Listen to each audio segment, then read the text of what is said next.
Hello and welcome to the show. I'm Martin Willis, your host, and I'm here, but I'm not really here. This is premiering, but I am out of town, and I wasn't able to do the show live on Tuesday.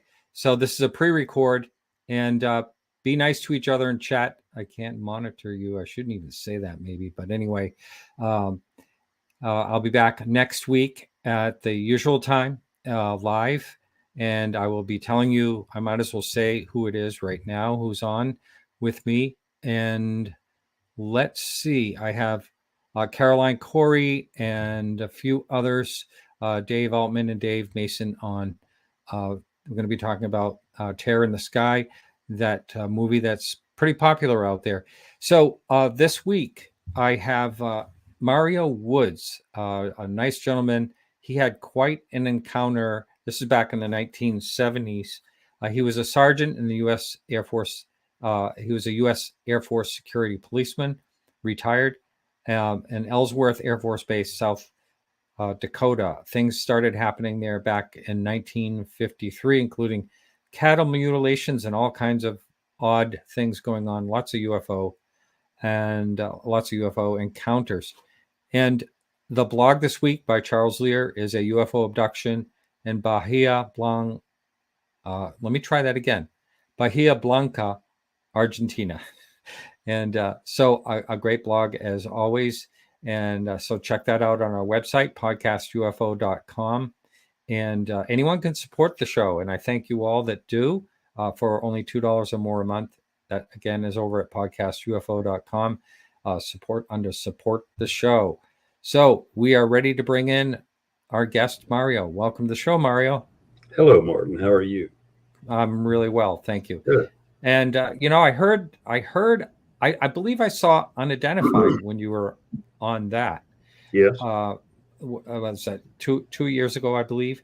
Correct. Yeah, and it's quite a story, and a lot happened, and I think I've only heard part of the story, and so I'm really interested to. You and I talked on the phone a while back, and you told me some unbelievable things that were happening there. And when it comes to nukes, there was 150, I believe, warheads. Correct. And in some things were happening. You hear about Maelstrom back in the 60s, but this is kind of a case you don't hear much about. Yeah, that's true. I working not only in the military, but also with the Department of Energy for about 14 years, with the Q clearance, you can't really, could never disclose anything until after I left Department of Energy in 96, when I did that, I contacted MUFON several times, and Linda Moulton Howe also of Ancient Aliens.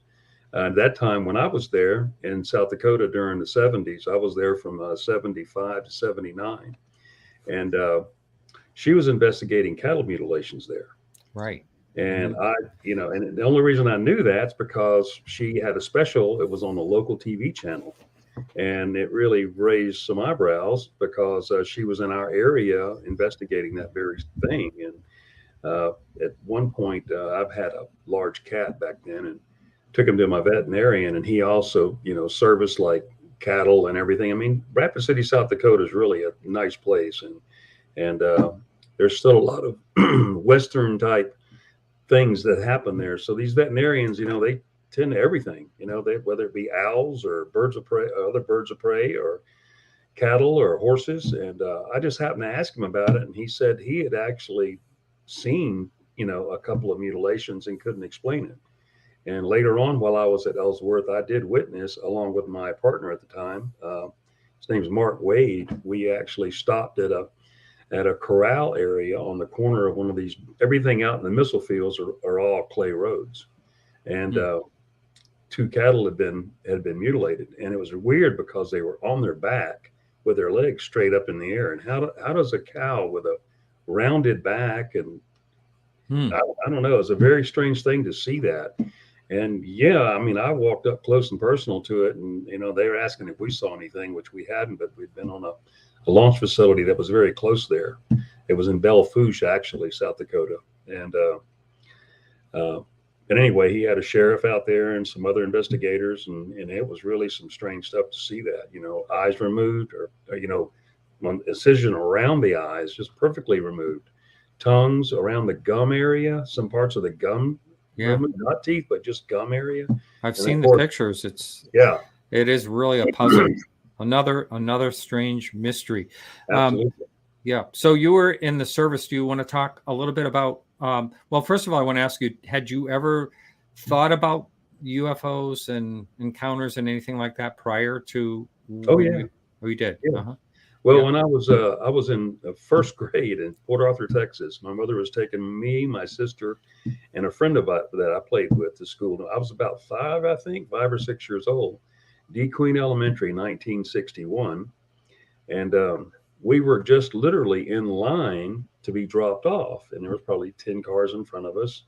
That was in 61 now, and the school was a school that went from first grade to 12th grade. It's still there today. I got to see it a few years ago, but of course it's been modernized. Mhm. And they had the road directly in front of the school front doors blocked off, and they had the entire next block was playground. So there was always, 150, 200 kids out there playing, my age and older. And so as we were sitting in line, my mom said, "Look, Anthony," my middle name, as she called me. She goes, "There's flying saucers." And sitting right next to the school, about 30 feet in the air, and it was right over a church that no longer exists. The concrete pad is still there. I saw that. There were these three silver white saucers, about 25, 30 feet in diameter, exactly the same, all of them. And they sat there for probably 45 seconds to a minute and a half. It scared me to death. I was hanging on to the dashboard, looking up like that at these things, and I kept asking my mom, "What do they want? What do they want?" And they all had the same pattern of lights on them, which was not a lot, but it was a couple of blips, and it was there was a portion rotating underneath them. And Oh, really? I've yeah, heard about that. I've yeah, heard and about the rotating.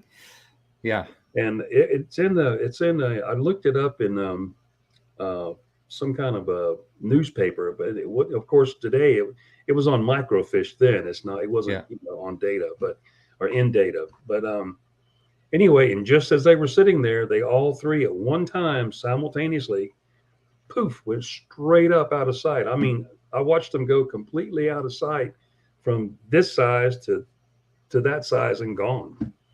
So how many people would you say that you knew that witnessed that? Was it a lot of people? Oh, every kid, you could hear a pin drop on a playground. Wow. Yes, all the teachers and students were hanging out the windows on would have been the west side of the building. I mean, literally, we had wooden windows, Mm-hmm. and they had the windows up, looking out, pointing up. I remember seeing that because I just couldn't believe that they were there. But the funny part about it, when they left, everybody just went back to what they were doing. It was no big deal. Yeah. I don't know how you can say that, but that's exactly right. Everybody just went, "Oh well." Yeah. And, I hear so many things like that. It's just, and it makes me wonder if there's some, I'm really going to go out there when I say this, is this maybe some type of mind control or something? Yeah, they were there for a reason. They were there. Yeah. I think, I really do. I mean, that kind of technology, and I just want to say that right off the rip, that the type of technology that these beings possess is only limited to us by our own imagination. I mean, they've overcome quite a bit to get where they are today. And no telling how long their civilization's been alive and thriving, and no telling how long they've been, doing what they're doing. Yeah. And I'm sure they find, lesser civilizations, whether, whatever their purpose is, whatever their investigation is, and they're going to continue to do that. But their technology levels they're not within 100 years of us. We're not going to be where they are in 100 years. Yeah. There's no way. There's no way. Well, yeah, and if they're all the same, I mean, there could be so many different also. Yeah. Oh, yeah, but absolutely. it's so hard to understand how these things work, how what they think of us, and usually, historically, what we do in our societies is that the stronger tribal segment will take over the weaker one. That's unfortunately that's a human nature. Luckily, it's not, so far as we know, it's not their nature, because if they obviously whatever they are, or whoever they are, wherever they're from. Like you said, to get here, they have to have some type of high intelligence that we probably can't even imagine. I just think that something was going on this planet thousands and thousands of years ago. Yeah. And it's all connected. Yeah. And for some reason, maybe it was the Ice Age, maybe it was Pangea. I don't know. For some reason, that all left. And I think the aftermath is what we have in ruins around us today, which still, of everything we know, is only about 10% of what's there. So archaeology continues, which is a real favorite subject of mine. And I study it quite a bit because in my experiences, especially the experience I had in November 5, I became literally obsessed with the shape of a pyramid.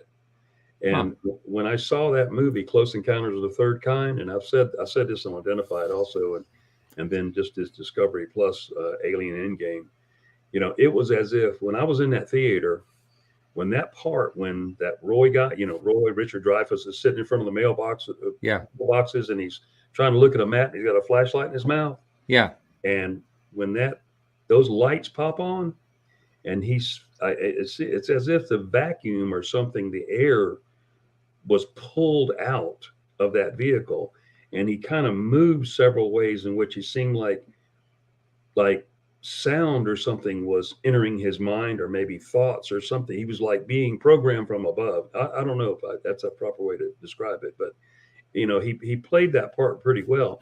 I had to get up and leave the theater. I couldn't watch that. Because that movie premiered shortly after you had your incident. It did. So we'll get into all that as we go. So let's talk. You went through high school, obviously, and you decided to join the service. I did. I lost my father real young. He was in a car accident in 73, my first day of my senior high school year. Oh. And he was a merchant seaman, a chief engineer with Texaco, and he was quite interesting. He was from Banaca, Honduras, and he was a self-taught engineer and later went to school and did really good things. Wow. And he used to tell me about things that they would see under the ocean. I mean, he sailed all of his life. Yeah, he'd say, son, there's things out there in that ocean that are fast as jets. You know, I just, growing up, I just shook that off and didn't think nothing about it. He said, something's there. And he also talked about a legend that existed in some part of Banaca, Honduras, that there were these I guess some type of a being that were tall, and they were real pale skin, red-headed, long hair, bearded, and they didn't walk. They floated above the ground like 3 or 4 feet. And as kids, they saw them, and they said their eyes were like they had like burning eyes. So I just thought, I said, yeah, Dad, okay. You know, I didn't think nothing about it, but he said that several times. And there were ruins on his property that's never been excavated. Really? Wow. Yeah. Wow. I was here. I'm going to pop this up here back in, that was beautiful. That's down in Central America. I was there with some friends several months ago. Pyramids are really interesting. And, you know, I mean, you think of how they could, you know, how they had the technology to build them and how they could quarry them and get them, you know, from so many miles away, these blocks that weighed, you know, 60 tons or something ridiculous, you know, some of them.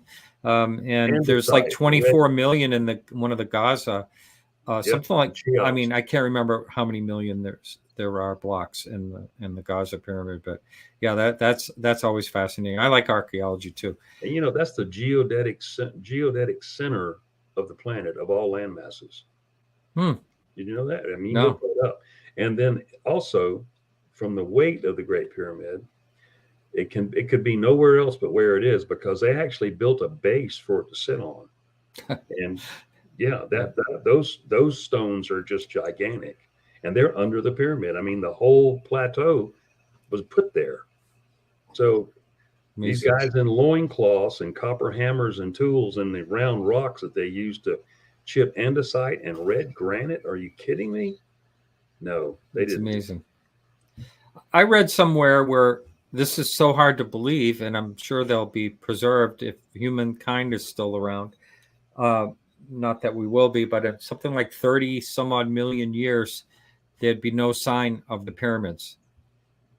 If the normal wear and tear and weather, supposedly they'd get worn down within 30 something million years, which is so hard to believe, isn't it? Yeah, I mean, but think about something built so well that it could last that long. What has man built that could last, 500 years? Yeah, not a lot. I mean, I'm going back to ancient times, but I mean, really, there's construction measures and methods that they had that is completely missing to us. Mm-hmm. Mm-hmm. Yeah, amazing. Well, we're getting way off the subject of UFOs, but that's okay. So you joined the Air Force, and let's talk about how all that went. Okay, I went into security police, and we were a part of. There's two branches of security police in the Air Force. One's law enforcement, the other's basically security police, which protects resources and sensitive nuclear materials, weapon storage areas, and that kind of thing. Law enforcement on the base kind of protects, like all the admin offices, that kind of thing, gate security, all that. Everybody's armed. Everybody has protection authorities of all types and use of deadly force, of course. But there's a little bit different aspect of doing the duty. You're actually like the special forces portion of security police.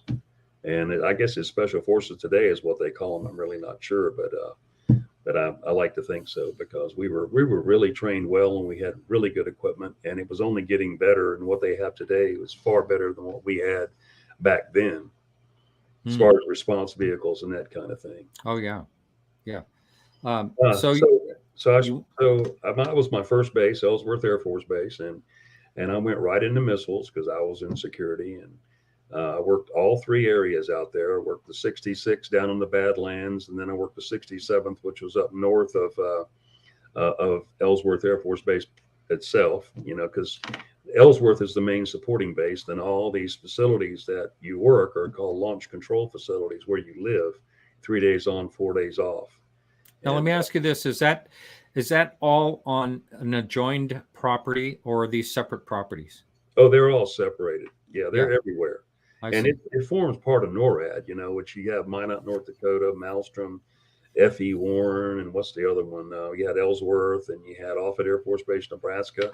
I mean, you have all these, they all form that network. And then, of course, Cheyenne Mountain, is NORAD, oversees all of it. And was really quite a complex, and I guess in 81 is when I guess something was reached with the Soviet Union, and President Reagan, they decommissioned the missile side at Ellsworth, but they've got B-2 bombers there.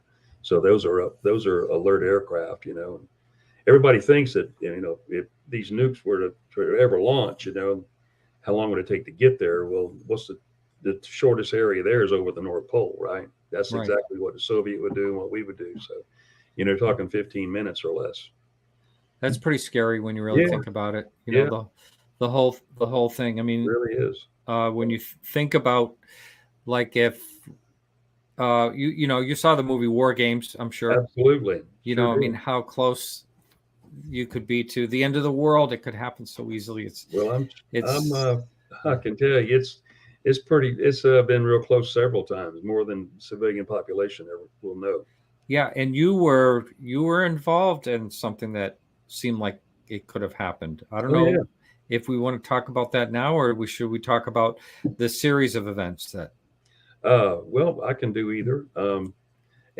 Since we're talking about that in particular, you told me a story on when I was driving and we were talking on the phone, and I want to hear that about driving the trucks. Everybody always talks about how signals were lost, or how these missiles would go offline in the launch control facilities in the missile combat crew down in underground. We're the response team.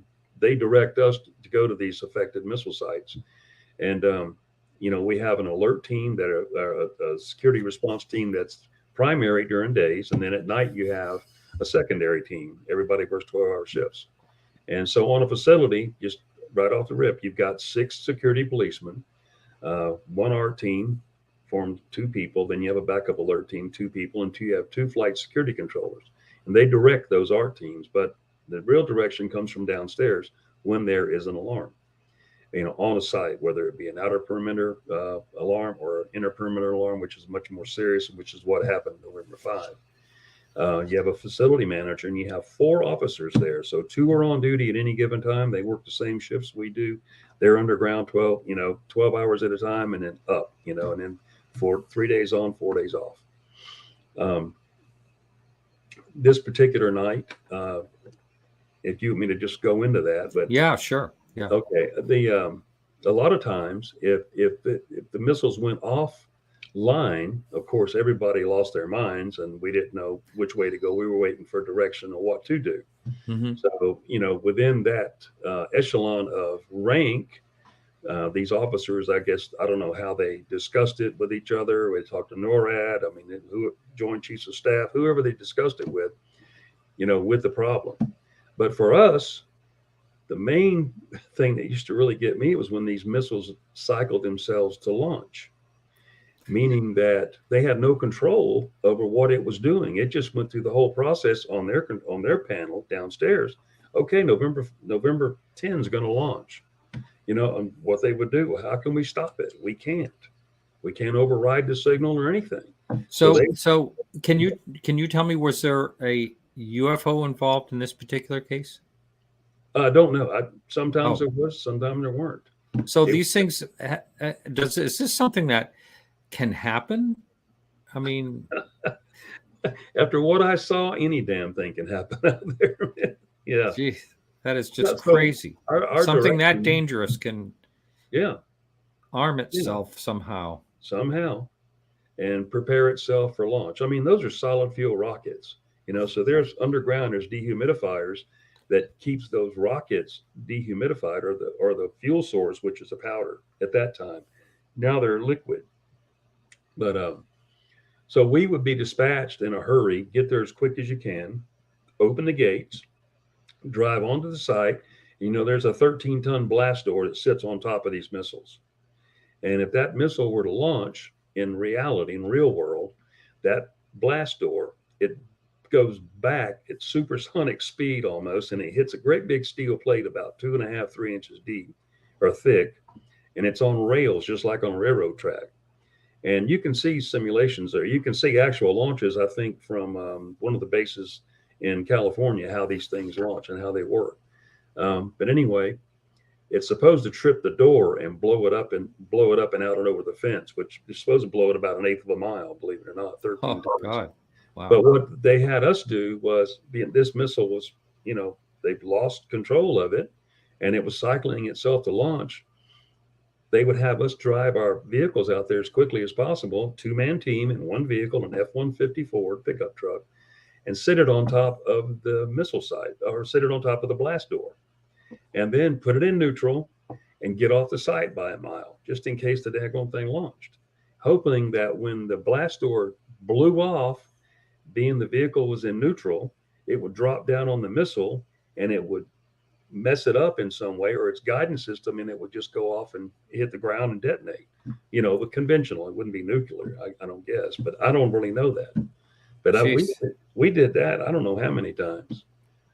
And that was from, I think that was from 76 all the way to 79. I probably went to 8 or 10 of those. And I was one of 800 security policemen. So that is and my incident wasn't alone. You're never alone in any of these situations. You always have a partner, or you have another team member that's with you, or there may be 2 teams, or you may have 6 or 8 people with you.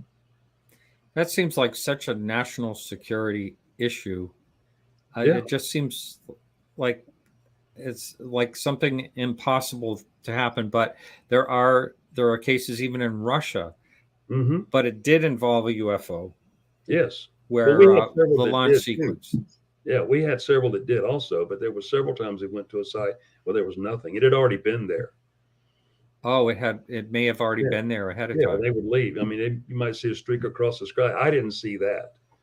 I saw something completely different on November 5. Yeah. There was no question what I saw. Yeah.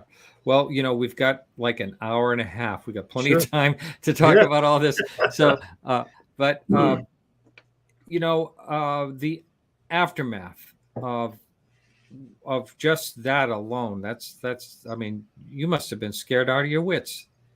Well, it's an awakening and sobering career field. Yeah. You're not even thinking anything like that. You're thinking, anti-terrorism and what could happen if somebody were to access one of these sites, which would be pretty much. I mean, I guess it could be possible, but to get to an actual warhead on one of those sites, believe me, it would be a huge firefight because we would know you're there and we would bring everything to stop you. Yeah. And that was in the time of Russell Means and the Indian movement that was going on out there, and there was a whole bunch of threats always. So we were always in a heightened state of awareness, and our patrols. We patrolled every day. You just don't stay at a missile site and wait for a dispatch. You patrol, do launch facility checks and all that stuff. So you check everything. You escort people out there. You escort the alert teams that come out to do work or to reach whatever they had to do to the missile itself or the platform or anything like that. Or exchange one, even. 150 warheads. How many miles apart was the total? Would you say? I mean, how much mileage would that cover, like square miles or whatever? You mean the entire network there? Yeah. Well, if you looked at a map, I mean, it started at Ellsworth from the Badlands, all the way over into Wyoming at F.E. Warren. So wow. It went completely all the way north into Minot, North Dakota, then all the way northwest to Malmstrom Air Force Base. So you can kind of see this vast, missile network that exists there. And all those except Ellsworth still exist today. Now, it is a network. Is it? Yeah. Yeah. And so with a centralized control center type of thing? Well, I mean, of course, the president has the ultimate launch capability, but if directives are done or carried out, each launch control facility, the missile crew that are there, the officers that are there, they have the keys and lock boxes below ground in their facility. There's 2 weapons there, and not one person can turn 2 keys. Not one person can launch a nuclear weapon. There's no way physically possible to do that. That's good. That's very good. Yeah. I remember there was a accident where someone dropped a tool. A wrench. Yes. Yeah. And it hit a fuel line, and that was a liquid fuel rocket. That was a Titan, not a Minuteman. Oh, okay. And it blew a crater. I mean, gargantuan. Yeah. It was terrible. They couldn't stop it. And now, of course, everything's tethered to people that work on them. They didn't do that then. Oh, wow. All tools are tethered to an individual. Oh, yeah. That totally makes sense. Yeah. Yeah. I'm sure that's the initiation of it when that happened. Oh my God. Yeah. What a terrible thing. Yeah. I think it's still costing people their lives, but it was bad. Wow. So you heard, since this all happened to you, you heard about the particular area you were in. There were people seeing UFOs starting all the way back in 1953. Is that right? Absolutely. Yeah. And how did you hear about that? Who talked about that? Well, I met a couple of officers there. I played a lot of tennis back then, and I was pretty good at it, and really tried to seek a professional career at it one time. But these B-52 bomber officers and other missile officers that were there, they would talk about things, and they'd been there several years. And when I first got there, there were actually 2 F-86 fighter aircraft and 2 hangars. But they had a couple of sightings where these craft came right down on the runway at Ellsworth. Now, mind you, they had an uploaded B-52 bomber wing. So you got these buffs sitting everywhere on the alert pad, and they're uploaded with nukes. They're ready to go. And it was as if the flight controllers were actually being taunted by these craft, and it was more than one.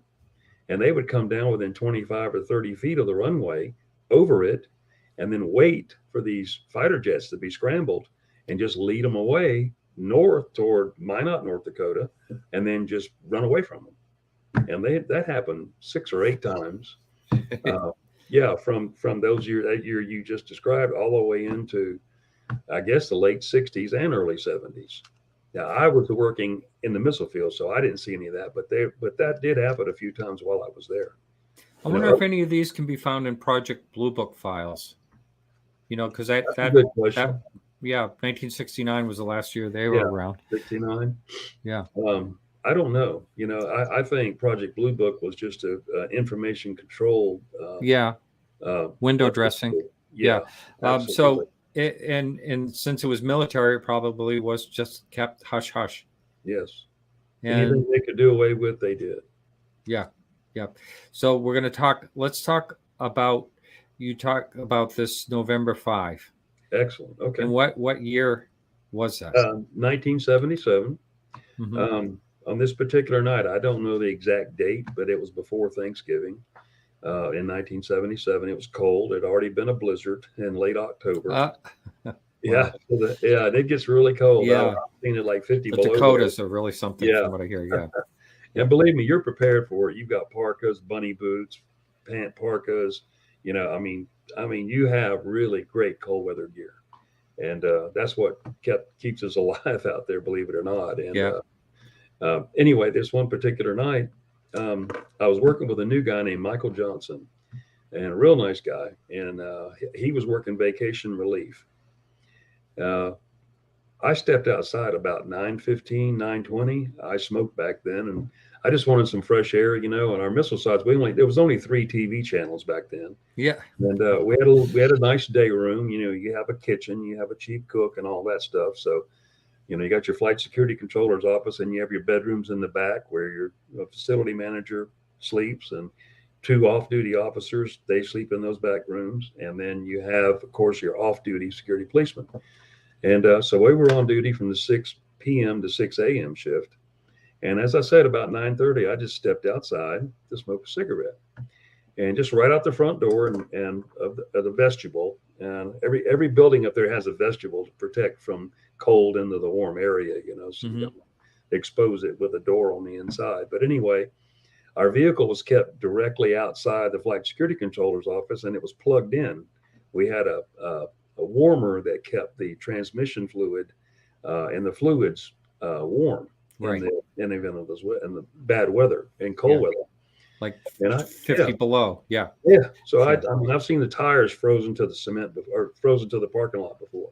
So anyway, I just stepped outside to smoke a cigarette. It's about 9:20, 9:30 at night, and I just happened to look, and I would be looking east and I see this object, or I see something I didn't know it was an object at the time, at about a 30-degree elevation. Maybe, I don't know, 5-6 miles away. Mm-hmm. And I thought at first it was a helicopter, or I said, well, it could be B-52 bombers, but, because they'll do these really low running sorties when they do their practice bomb runs. That's what they do. They come in real low altitude, and they're really fast, and I didn't know a B-52 bomber could do that. I thought it was all high altitude stuff, and that's not true. So, anyway, I see this thing, and it looked odd. It was a different color or something. It was flickering different. I went, what the heck is that?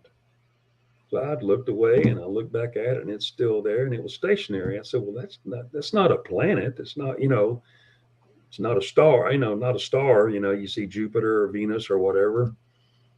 Mm-hmm. I said, well, maybe it's a helicopter. I said, so I don't know what came over me. I said, I'm gonna flip the security lights at this thing.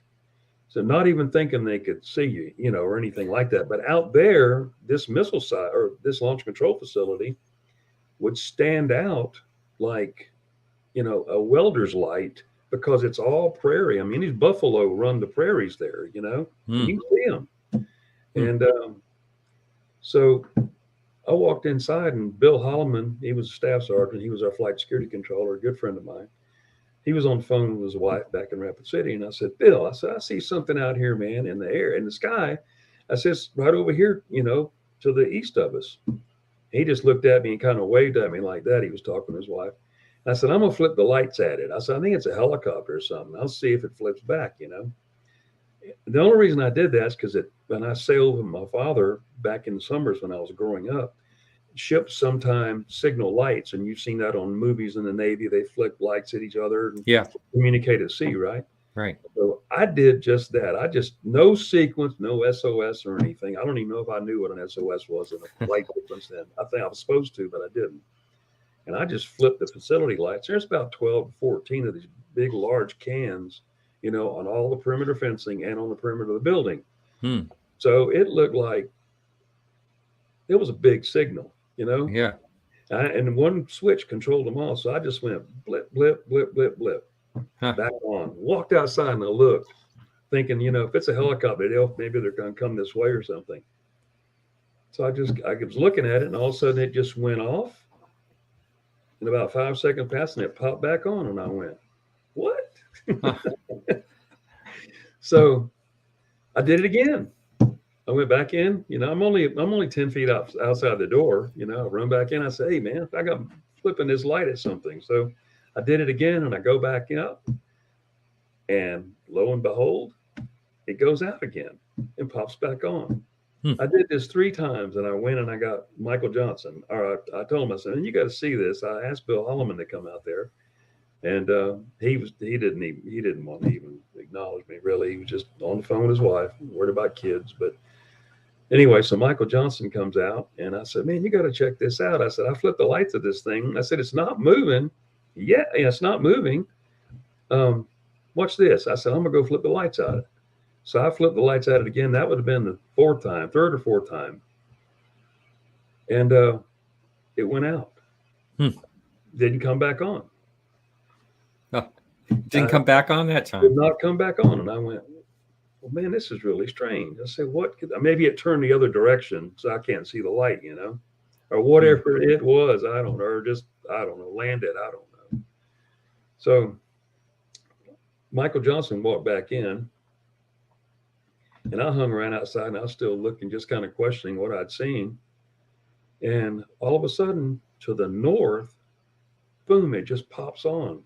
And it seemed like from where it was to where it ended up, it moved kind of like to its left, kind of like more westerly, kind of like out toward the north of where I'd originally seen it to the east, put it that way. And it kind of, maybe it went at an angle, kind of, because it wasn't as far away. It was brighter when it popped back on. So it kind of startled me when I saw that. And I went, "Wow, maybe that is a plane." But I couldn't, it wasn't moving like a plane. It was just stationary in the sky. So I went back in one more time, and I flipped the lights at it again. When I came back out, it was out. It was gone. And that was about probably 9:45 then. So 15, 20 minutes I messed with this thing. Well, I did the light thing. So I didn't worry about it. I went back into the day room, picked up a book, or looked at one of the 3 TV channels that we had. And we're just north of a little town called Newell, South Dakota. The population there was 230. They were real proud of that because there's a sign coming on coming north on Highway 79 as you enter Newell. And then as you exit Newell. So on both entry and exit, population 230. Today it's 670. I was just there. Oh, is that right? Yeah. Now, that's not Newell there. No. That right there, that's a November 5 missile site. That's okay. Yeah. All right. Google Earth longitude, latitude. Yeah. Anyway. So you were just saying that population grew to 670. I think you said something. Since 43 years ago. Yeah. So anyway, like I said, I went back inside and just sat down and watched some TV, read a book, and just messed around. Went and talked to Bill Holloman a little bit, and didn't do too much. And all of a sudden, about 12:20, 12:30, the MCC phone from the capsule crew, from the officers downstairs, it just went off, and it was, that means you're going to go somewhere. And when it goes off, it's one of those phones that rings like, it doesn't ring, it goes like that. You got to pick it up or die listening to it, one of the two. It's real loud. You can't miss it. Yeah. So it was it was a captain downstairs. I don't remember his name. Anyway, so we had a SIT-4, which is a high level alarm. And that means two different things. That means an outer penetration and an inner penetration on the missile site itself.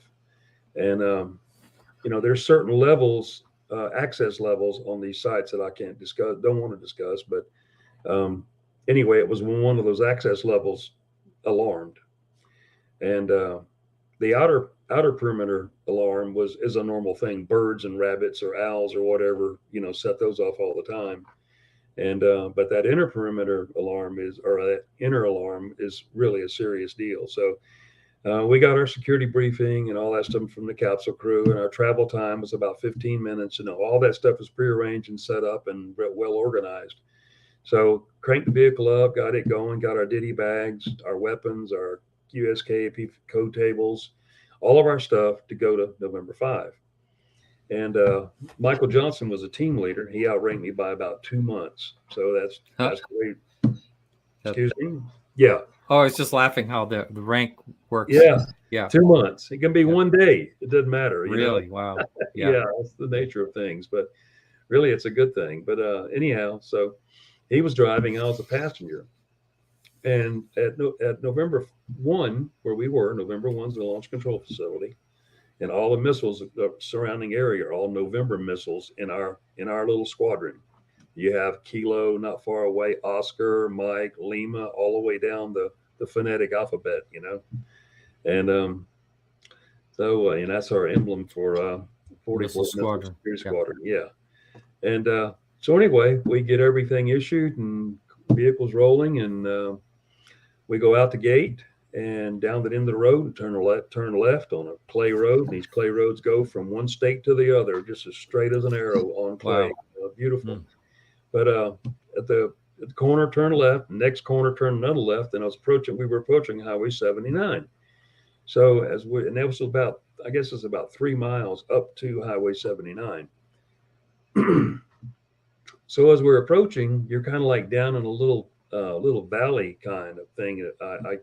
It's a prairie, so you have these ups and downs, and all the roadbeds there, like highways, are built up a little bit on a bed. So I guess so snow and so forth will run off of them as it melts or as it's plowed.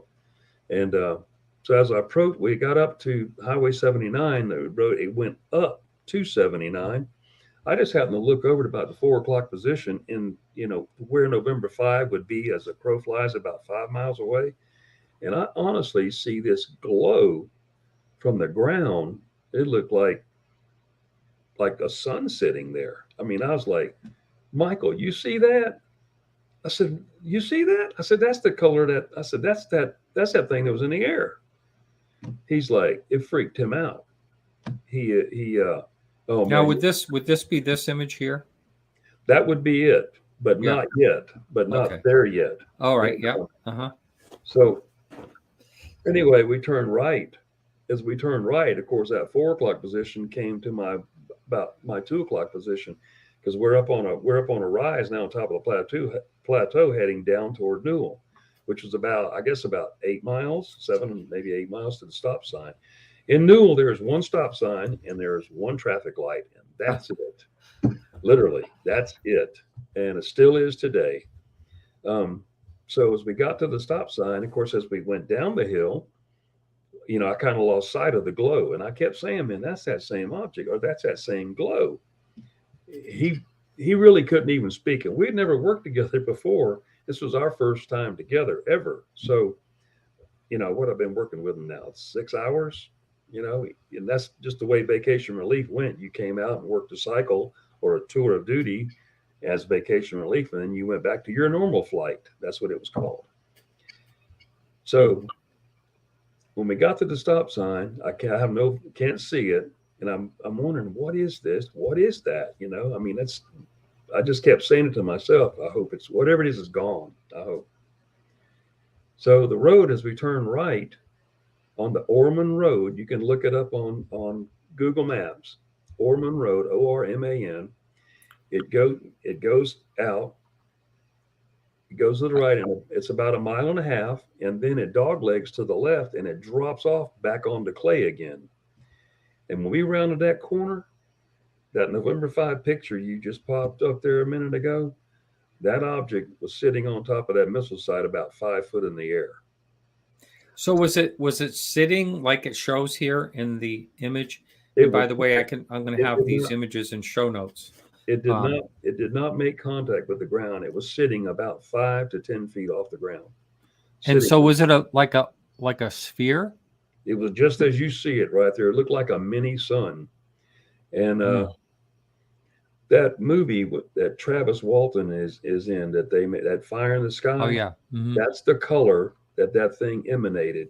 It was as if it had a gaseous exterior on it. There's no hard edges. There's no leading edges or any metal or any insignias or anything that I could see while I could look at it, because it was so bright that it was extremely difficult to really try to focus on and to get lost in that thought of looking at it. Was it lighting up the whole area like day? Absolutely. Oh, yes, sir. Mm-hmm. It lit up everything. And you see where in that picture where we positioned our vehicle, which was at a 45-degree angle, which was a normal response angle. And that little line in front of it, that's a cattle crossing gate, which is still yeah. there today. Mm-hmm. And that distance from that cattle crossing gate to the main gate of the launch facility is only about 25 yards. It's very close. But that object was so large, if I can just say this, that when I pull myself out onto the windowsill of that F-150, well, I'm going to back up a little bit. We pulled up there, and it was so bright and overwhelming that I think, I don't know I should say this, but you could close your eyes and you could see this thing behind your eyelids. It was that bright. It was like a welder's light. Mm-hmm. And all of a sudden, it was all in one motion, as if, and our windows are up. You know, we're in full-blown parkas. I've got my M16 right here between my legs, and you know, I'm just sitting just like this. I had one mitten on, and I had my mag light, and all of a sudden, it got so bright in that truck that you couldn't even really look at the dashboard. This is an F-150 Ford, dark blue exterior and blue interior. You know, the old vinyl interior that they had on them then. Mm-hmm. And all of a sudden, all the oxygen and everything in that vehicle was like it was just pulled up and out of it. And I remember I looked at Michael Johnson, and he was like in a glow. He's to my left as he was driving the vehicle, and he was stuck to the wheel just like this. He never looked to me or looked to his right. He never looked at me. He never said anything, to my knowledge. Now, just pardon me for 1 second. Yep. Did you get on the horn and, you know, on the radio and radio this thing in? I don't think I did. I don't think I could. Hmm. All I wanted was relief. All I could think of was, please release me from whatever this is that I'm involved in. I mean, the feeling of pressure, and I'm shaking now, the feeling of pressure and no air in my lungs. And I was extremely athletic. And all I knew to do was ask for relief. And why this came upon me, I do not know. I rolled that window down of that F-150 Ford truck, and we had these big Western mirrors, this big aluminum looking mirror on the side of it. Mm-hmm. And I had my mag light in my right hand, and I lifted myself up, and I reached up, grabbed the blue bubble on top of the vehicle, our response blue lights, and I pulled myself out on that windowsill. I couldn't get out of the vehicle. Normally nothing would frighten me like that. And I pulled myself out on that windowsill, and I flashed my flashlight at this thing just like I did back at the site. That's all I knew to do. I did that, just click, click, click, click, click, and I slid back down on the seat. And all I was asking for relief is what's in my mind. Please stop. Please stop. That's what I was in my mind, what I was saying to myself, because I didn't know how much longer I could stay with my wits about me or stay awake. I felt as if I was just going into a tunnel or something. Now, I'm surprised that, you know, I know you have to go up. You said you had to pull up at a 45-degree angle and all that, but I'm surprised that the driver, Mike, didn't like try to retreat. He was as if he was frozen. I mean, mhm. the last thing he said to me was whatever back at Highway 79 when I said, I think that's that object over there. He said, whatever. Huh. That was the last thing he said to me. He didn't speak another time, and there's still hours that we can discuss here. But so I asked this thing to stop or for relief, and I've sat back down in the seat, and I roll my window up.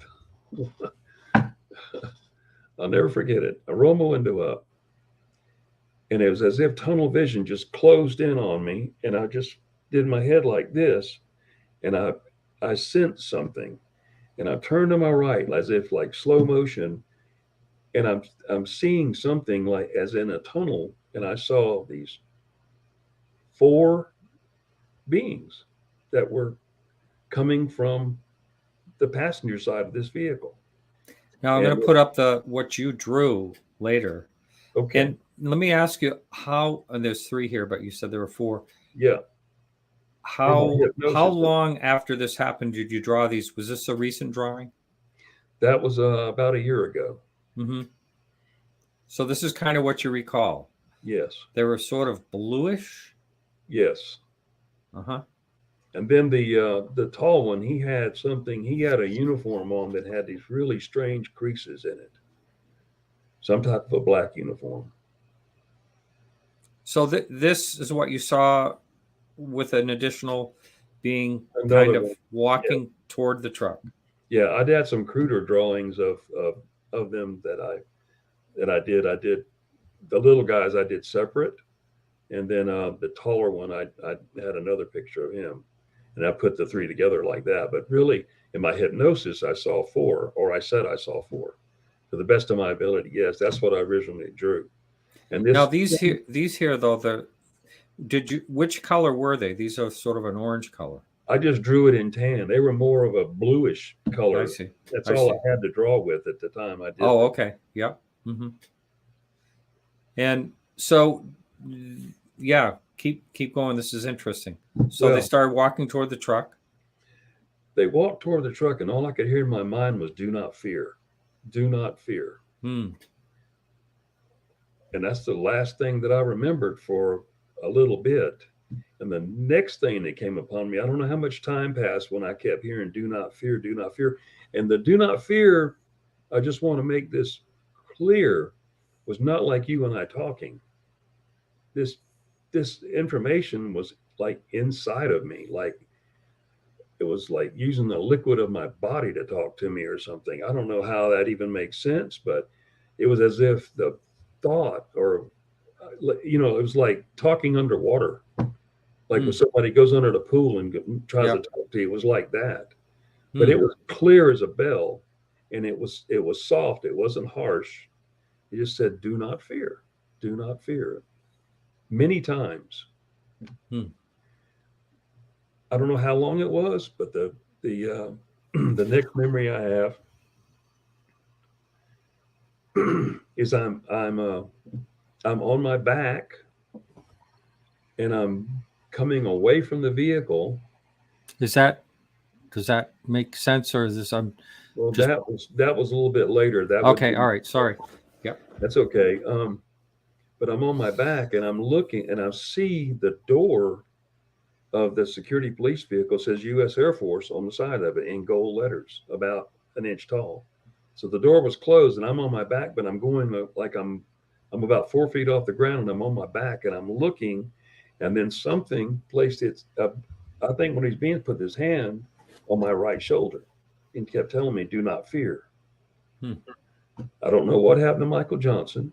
I have no idea. I don't know if anything happened to him over there with any beings or whatever.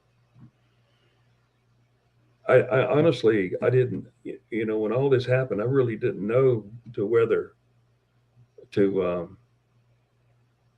I couldn't, to shoot at it, to literally mess myself, run, hide. I mean, you feel like I'm not a hunter. I don't hunt animals, but been trained to hunt man, but I felt like the rabbit behind the only bush in the desert, really in the desert. And there was something after me, and I couldn't do nothing about it. Hmm. So from that point, I was on my back, and something touched me here and told me, "Do not fear." Was And that verbal, or was that again a thought? it's inside. It's all inside. Yeah, So there was always. never Yep. any thing as if you and I are talking, or any noises being made. It was all inside my body. Mm-hmm. Of course, I was speaking. I spoke at times, and later when we get into this, but like I asked where Michael Johnson was. Where's Michael? Mm-hmm. Where's Michael? And I never got an answer for that. Hmm. But I remember this strange feeling that I had. I was in some type of a gel of some kind, and it was real warm. And I don't know if I was clothed or not clothed, but I remember I just felt like I was in, like, not tar, but some kind of a gel, a jello. I don't know, Hmm. from head to foot. And I don't know if I was submerged in it, but I kept thinking to myself, because these thoughts that you have, and they're so hard to relay because you don't have words for it. And I just felt as if I was within myself. And I remember pain in my right wrist, and much more things came out. I've been hypnotized a couple of times by a MUFON hypnotist. Mm-hmm. He's certified and everything, and some things came out there that I didn't know. And the next thing I remember after that gel feeling or whatever it was and pain in my wrist, is all of a sudden I open my eyes and it's completely dark. And I looked at Michael Johnson, and he's still frozen to that steering wheel. Hmm. Wow. Just literally, he is frozen to that steering wheel. He wouldn't say a word. And I kept saying, "Michael, what are we doing? Where are we?" Now, this was a SIT 4, mind you. This was a real serious alarm, on a missile site, on a Minuteman II nuclear missile site. This was a real serious alarm. So it can't go unanswered. You have to know what caused it. You have to provide a reason. You have to do a function as a security policeman on that facility. It can't go undone. Hmm. So I looked to my right, because he wouldn't answer me. I was just I didn't know what to do at that point. And I looked to my right, and there's this white wall sitting next to me. And I thought, where the hell am I? And I looked up, and it went as far as I could see. So I opened the door, and when I opened the door, I had on bunny boots, and bunny boots are for real cold, extreme weather. Yeah. As we were in South Dakota, you inflate them. They're white, and they inflate. Yep. These were dark blue. Oh. And but I know the type. Yeah. I stepped out, and I was in mud. Now, mind you, the temperature was between 9 and 12 degrees, and it had been that way for quite some time. And I looked that up. I went back and sequenced weather events to see, how cold it actually was, because I knew it was jet cold, And I stepped out of the vehicle. I still couldn't figure out where I was at this white wall. And as I was thinking about that radio cracked to life, and it said, "Wing Security Control, November 1. What's your location?" I looked at Michael Johnson. I said, "You going to get that?" Because we weren't anywhere near November 5. Oh, man. And he didn't answer. So I kept trying to talk to him. And I picked the radio up, and I said, "November 1 WSC." I said, "This is Sergeant Woods." I said, he goes, "What's your location? What's your 20?" I said, I don't know, sir." I said, "I don't know where we are." I said, "My team leader, Michael Johnson's not talking." I said, "I don't know what's wrong with him." And he said, "I want you to keep talking. I want you to do 1 minute checks with me." So we're trying to triangulate you to find your location, And that was the weirdest statement I think I've ever heard in my life. And I wore a Timex watch back then. It wasn't old. It was just a Timex watch back then. And I looked down at my watch and it was working, but it was after 6 a.m. And we arrived at missile site at about quarter to 1 o'clock. Jeez. So we had 5 hours of missing time. Couldn't account for anything. Only thing I remember is flash that flashlight at that craft. Don't remember it leaving. But the size of this thing, you got to know this. I used a comparison on Unidentified where people could understand it, because back then nobody really had a reference size. An aircraft carrier, well, not many people know about an aircraft carrier, but that craft was the size of a super Walmart center. It was gargantuan. And even when I just was on Discovery Plus on Alien Endgame, they put in their own numbers to the size of it, which I didn't appreciate. And none of these programs have ever told the entire incident as it happened. So I appreciate what you're doing and allowing me to speak freely about this. Yeah. But going back to this white wall, I still had no idea where we were. And man, I just got to calm down here for a minute. But so yeah, you take your time. Did you actually have to step out of the truck to see the white wall, and you looked up and it looked like it was as far north and south as I could see. And that's exactly what it was, north and south. And I didn't know that till just last September the 2nd when I went back there. Mm-hmm. I'd never been back there since it happened. I didn't know where I was at that time. And I'd never been there before. So literally when I went back August 31st with Discovery Plus was to September 2nd as the first time I'd ever been there. And the crazy part about that is while we were filming that, this Orman Road that I described was, you're talking in the middle of nowhere in Newell, South Dakota. The next going west is Belfouche, South Dakota, and Wyoming. So you're 30 miles away, literally, to the Wyoming line or less. And there were a bunch of people watching this film. Well, these two guys didn't know each other. They knew each other, but of course, they didn't communicate all the time. One was in a four-wheeler and one was in a side-by-side Honda, and they were, landowners. And so as we were kind of wrapping up what we were doing, because it was real emotional for me, being there and seeing that, and again, and feeling that. I mean, literally, I felt as if the thing was right there in the sky, And these two guys identified themselves, age-old ranchers there. One, his father was a state trooper at the time that this incident happened in 1977. And the other, he was a deputy sheriff in Sturgis. Sturgis is just like 29 miles south of Newell. I only knew it was 29 miles, maybe 20 miles, I guess. I don't know. And he and two other teams, sheriff's deputies, were sent. This guy's my age. I'm 66, and he might be older than I am. I was 27 at the time, 26 at the time this happened to me, and they were sent by base security, wing security control requested their presence to come look for their armed response team, us. I never knew that beforehand. I didn't know that 3 additional backup alert teams, our guys, were looking for us. So that's 4 or 5 there.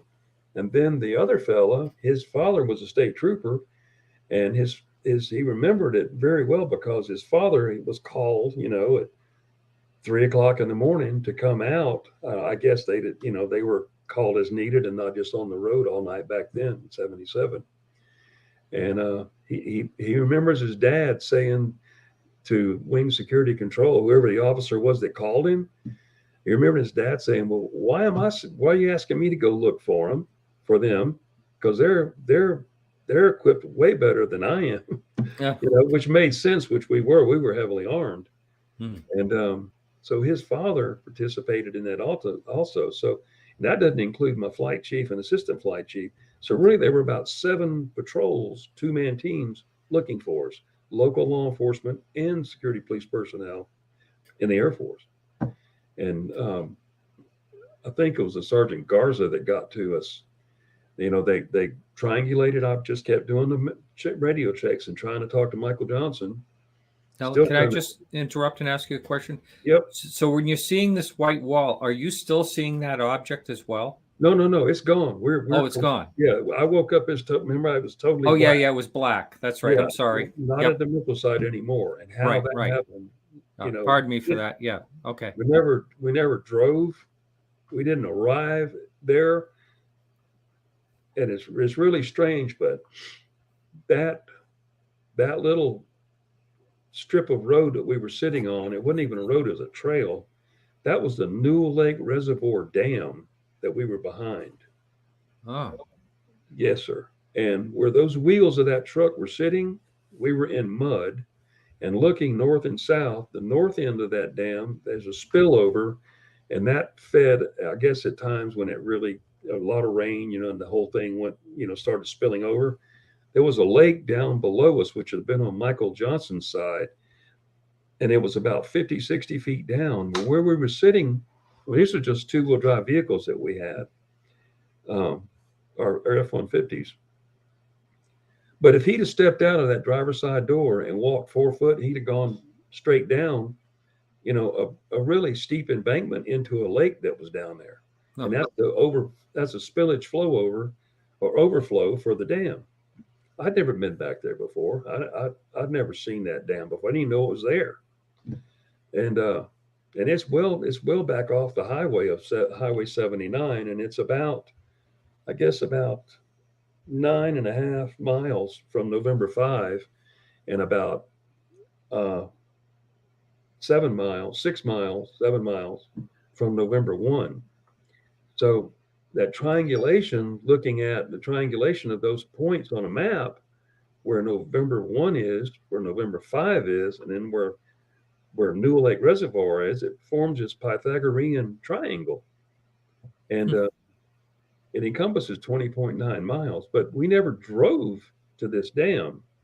And as I was saying, the only way that we could have got in there and got out to start with would have been to back down in there at whatever time in the morning that could have been, because there's nowhere to turn around. Where the wheels sat, all you could do was go in there one way and one way out. You couldn't turn a vehicle around. And there's a tree that exists just up past the dam on the south side, and it's on a bend. And that I remembered that tree when we just went back out there. It's still there. Great big tree. Doesn't have many branches on it. Remind me of an old hangman tree that you'd see out west or something. But it's still there. And I remember seeing when the sun came up, and I went, "What time is it?" And it was after 6 a.m. So Sergeant Garza got to us, and I said, I jumped out of the vehicle, and I said, "Hey, Sergeant Garza," I said, he goes, "Mario," he said, I said, "I'm having trouble with Michael Johnson. He won't talk or anything. He's just frozen to the steering wheel." And wow, so that was a long time he was frozen. Yeah, I mean, he was just like this, and his hands were just clenched on that blue plastic steering wheel. Wow, just clenched, you know. And anyway, he said, "Mario," he says, "I can't talk." I said, "What the hell's?" I said, "What's going on?" He says, "I can't talk to you about it." He goes, "We're here to take you back November 1. And I said, "Well, Michael Johnson's not driving." I said, I need some help because I got to get him to the passenger side of this vehicle. And of course, you know, I said, he's like frozen. I don't know what else to say. Not catatonic, cold, sort of. Catatonic. Yeah. He couldn't do nothing. He was blinking his eyes and he was breathing. That's all I cared about. As long as he was that, you know, we take care of him. But, so I unbelted him. We just had, you know, we just had seat belts that went around their waist. We didn't have shoulder belts at that time. And I slid him over and put him in that seat belt. And I kept talking to him. So, you know, there were like 3 teams there now. So because they triangulated our position, and we all backed out of there, and then we went November 1. Well, when I got there, the flight chief and assistant flight chief are there. And And of course, these people, the other ART teams, they respond, they escorted us there. And they went back to where they were going to. And we had our backup alert team, which became active now because it was after 6 a.m.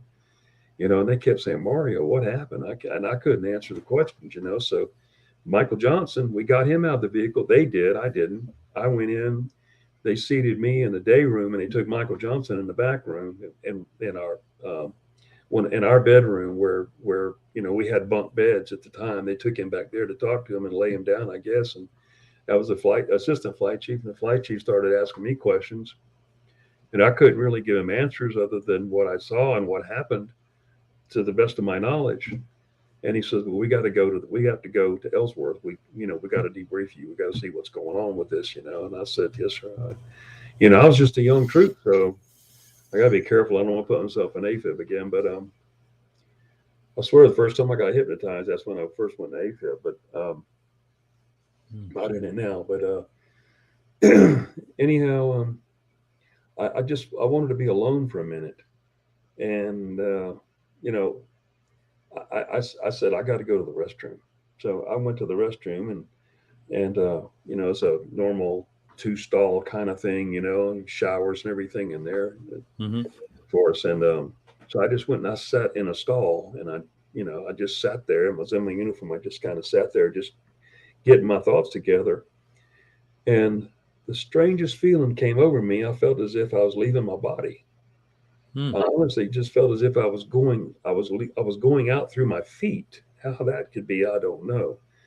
But I was like, this is the weirdest. I thought, am I dying? That's one thing I said to myself.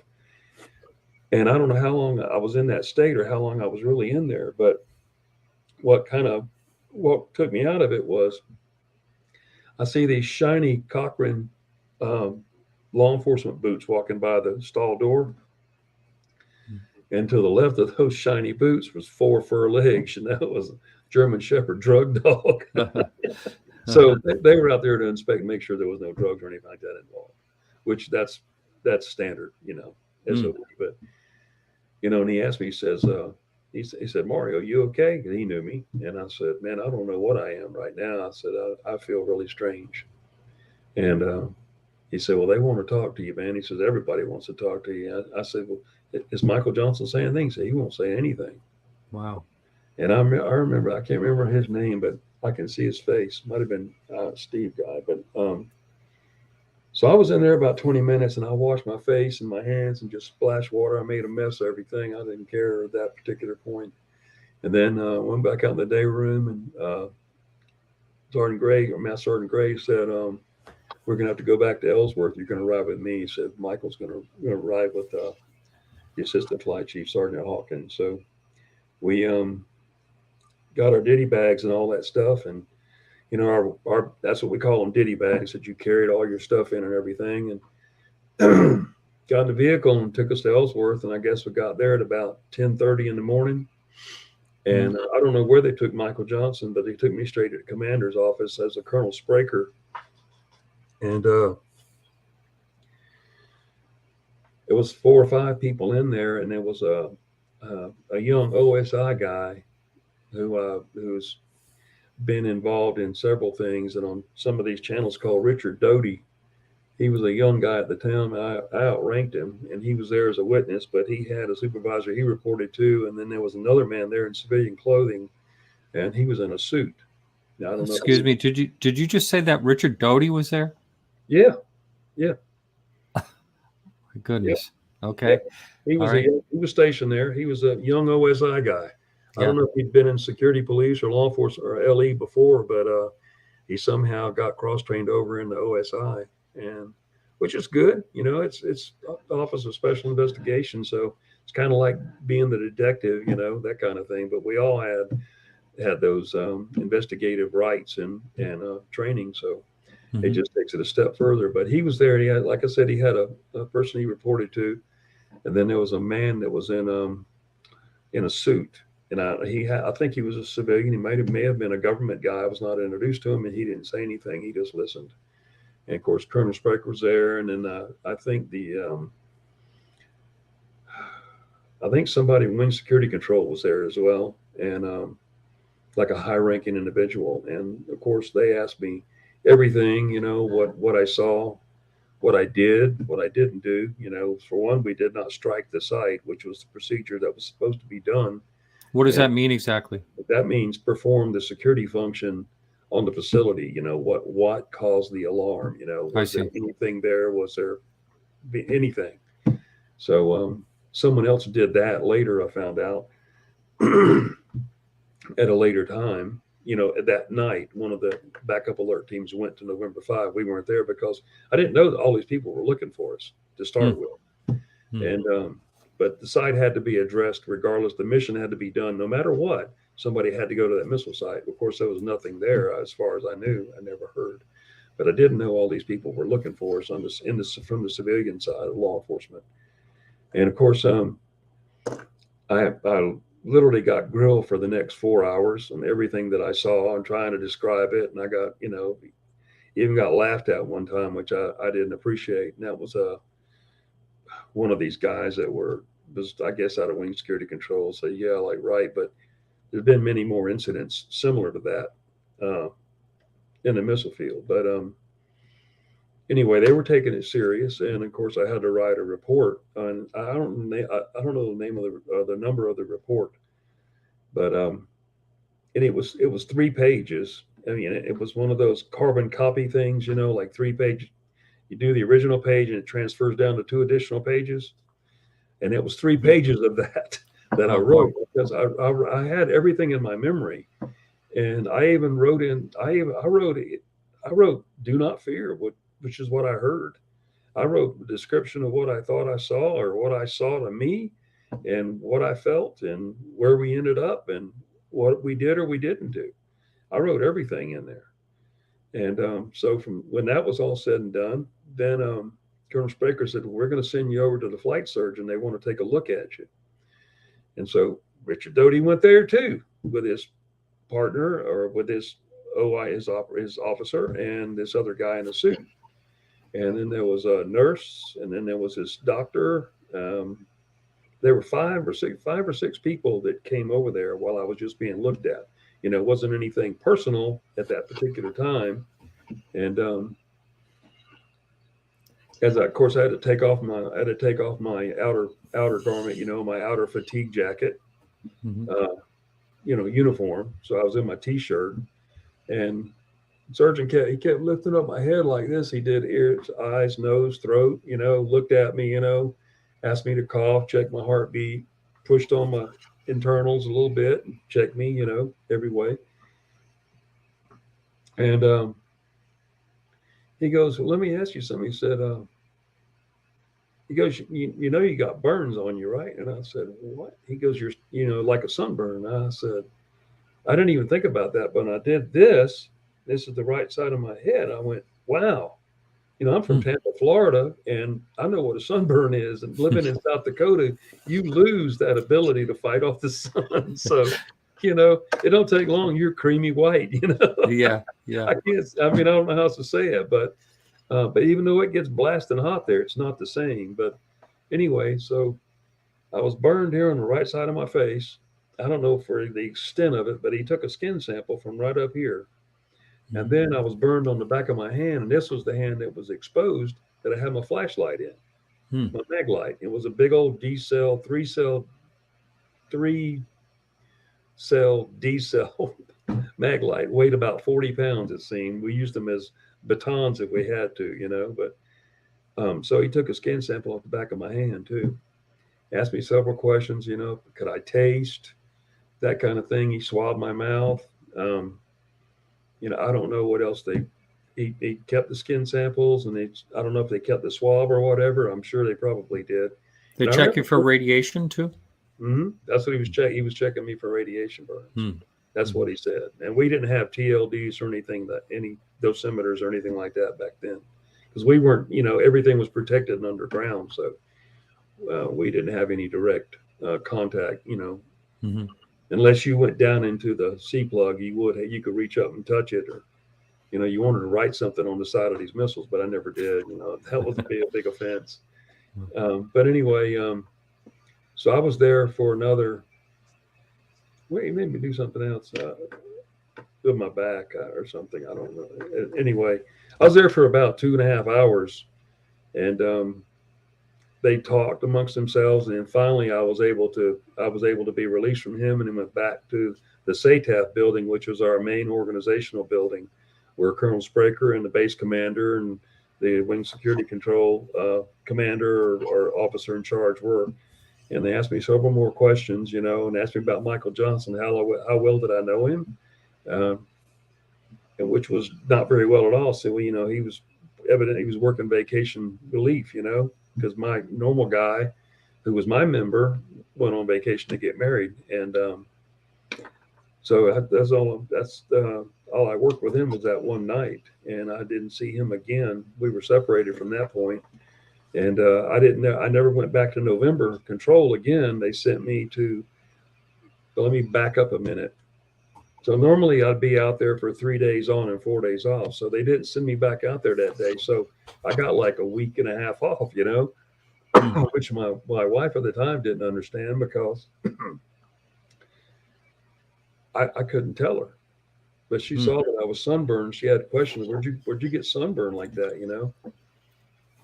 And I honestly, I couldn't tell her, and it bothered me a great deal. But I just had to, because I signed that non-disclosure, and that meant everything. You start talking, and they know it, or they find out, because they will find out if you talk to somebody. I'm serious. Well, what about now? You talking about it? Yeah, well, I don't have a clearance any longer, and I don't have a USDOE Q clearance any longer, as I left DOE in 1996. Yeah, I don't know how that works, but is there a certain amount of time that you're able to speak about this freely, or are you supposed to? Not really. Just as long as I'm not in a career field now that requires a clearance or anything of that nature for this subject matter. And I think it's out. Now. Back then they didn't want you talking about it. And they held you to that. So as I said, they separated us, and they sent me to Kilo Control, which was the command center, or the command area for the 68th area, which would comprise the 5 sites. And that's where the flight chief and assistant flight chief also stayed during the 3 days out and 4 days off. So I did that, and about 8 months later is when I got an assignment Osan Air Base, Korea. And I went to my commander and begged him. I said, I'm a newlywed. I said, I've been working missiles. I said, I'm an outstanding security policeman, and got letters, and stand board evaluations of outstanding work and everything. And I asked him, I said, could I get something else where my wife can go? And you're going remote for a year. And that's what it ended up doing. Actually, it ended up being 14 months. And of course, it cost me my marriage too. But, that's the way that goes. But no matter what I did, I was from that point forward, everything was scrutinized, and you always were asked questions about it. And another thing too, a weapon was never taken. These other, for some reason, unidentified. We were relieved of our weapons. That never happened. And I can't believe they come up. They just said that, and that really torqued me off. And they know it too. And that was Lou Elizondo and those guys.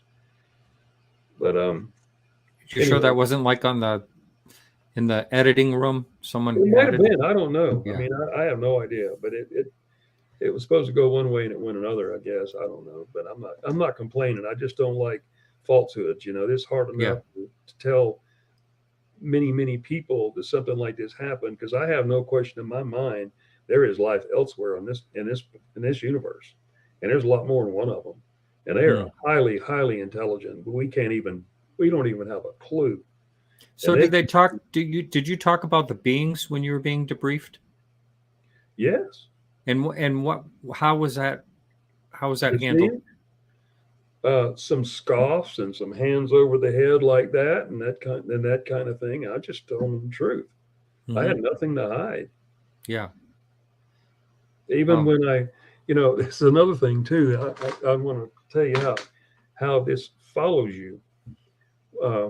After the Air Force, I literally, when I got out of the Air Force, I had an ex-commander that he went to work for the Department of Energy, and I started at General Electric Neutron Devices at USDOE in Largo, Florida. We made an RTG. It was a triggering device for a nuclear weapon. There's 13 bomb building facilities in the country. This is not classified information. You can find this out anywhere. Mm-hmm. So we made the RTG, radioisotopic thermal nuclear generator. It's about 12, 13 inches long, about 2.5, 3 inches in diameter. And it's about 115 degrees if you pick it up and hold it, and it'll stay like that for 10,000 years. It's a battery. And it's the ignition thing in a nuclear weapon between two hemispheres. But anyway, and that's not classified either. I got a complete drawing of a weapon here. But anyway,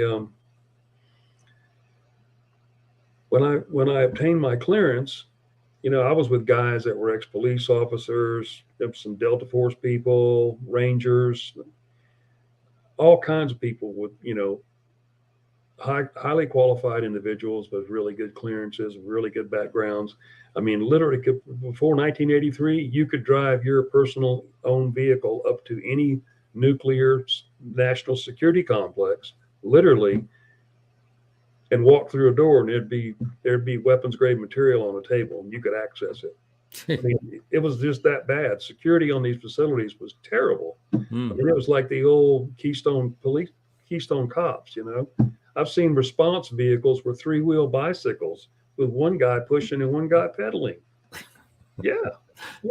In 1983, it's all changed now, of course. But anyway, so getting back to clearance. So when you apply for a Q clearance, you literally are going back to about 3rd or 4th grade of your life, and up to date. And I mean everything. I mean, I wish I should have pulled that out for you.